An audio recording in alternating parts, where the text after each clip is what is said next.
Lake Natron, lake in northern Tanzania on the border with Kenya, lying in the East African Rift System, 70 miles, 113 kilometers, northwest of Arusha. The lake is 35 miles, 56 kilometers, long and 15 miles, 24 kilometers, wide and contains salt, soda, and magnesite deposits. The lake's warm water is an ideal breeding ground for the Rift Valley flamingos. The Jelai volcano, 9,652 feet, 2,942 meter, is at the lake's southeastern edge. Lake Natron in Tanzania is one of the most serene lakes in Africa, but it's also the source of some of the most phantasmagorical photographs ever captured, images that look as though living animals had instantly turned to stone. The alkaline water in Lake Natron has a pH as high as 10.5 and is so caustic it can burn the skin and eyes of animals that aren't adapted to it. The water's alkalinity comes from the sodium carbonate and other minerals that flow into the lake from the surrounding hills. And deposits of sodium carbonate, which was once used in Egyptian mummification,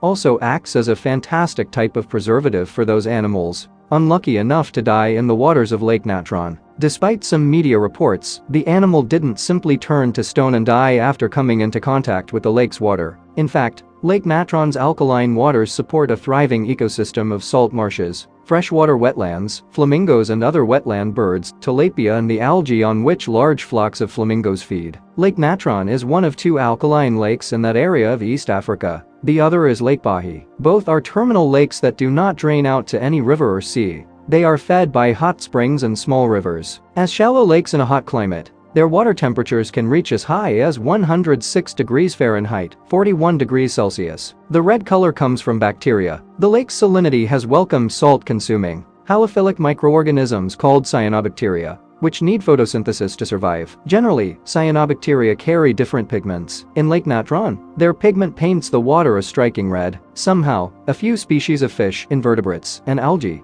manage to live in the lake. Some alkaline tilapia, a member of the cichlid family, can sustain themselves in the cooler parts of the lake. But to some wildlife, especially birds, Lake Natron can be a death trap. The mirror-like surface tricks them into diving into the red waters for food. They drown in the toxic potion, and their outsides and insides calcify. Wildlife photographer Nick Brandt made headlines in 2013 by staging photos of the mummified remains of the poor creatures around Lake Natron. The graphically eerie positions looked like the finger of Medusa had really touched them. The lake doesn't quite have that instant effect. A flamingo paradise. However, one bird species has managed to make Lake Natron its home without any trouble. More than 2.5 million endangered lesser flamingos breed here. 75% of the world's population are born on its shores. The flamingos have to contend with no predators, and they feed on the algae and cyanobacteria. They filter out the salt through the glands in the head and can deal with the scalding waters. They normally keep to the cooler areas, but can wade into the hot soup if they have to.